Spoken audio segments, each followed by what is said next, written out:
So I'd like to start with what might be like a basic question, but I think like leads the conversation in the right direction and gets us right off of the right foot.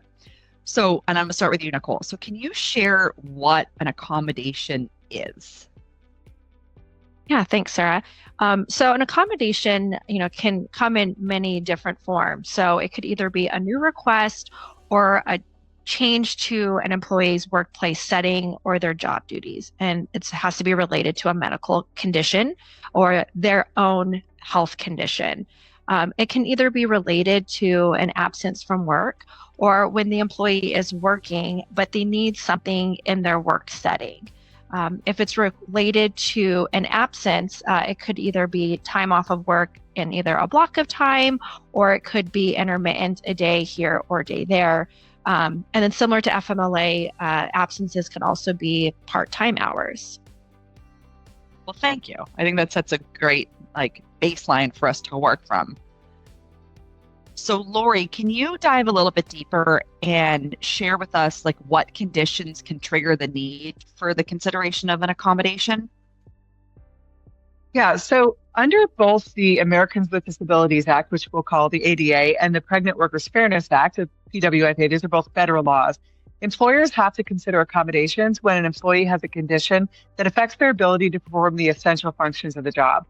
Under the ADA, this typically applies when an employee has a physical or mental impairment like cancer, diabetes, depression, mobility impairment, that would be considered a disability. Now, the employee doesn't have to use the word disability. The obligation for the employer and the employee to start a conversation about a potential accommodation is triggered as soon as the employer is aware, or they should be aware, that the employee is experiencing limitations due to a medical condition.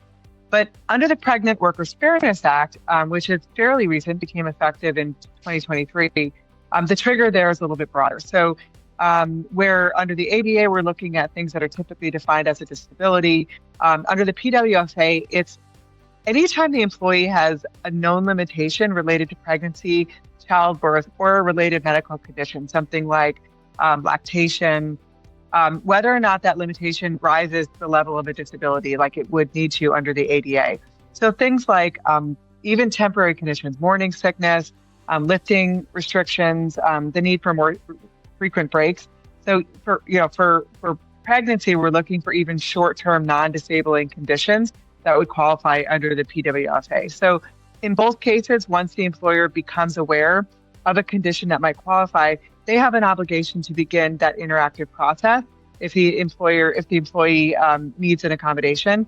And that's just a good faith dialogue with the employee to determine what reasonable accommodations might allow them to continue working as long as they don't cause an undue hardship for the business.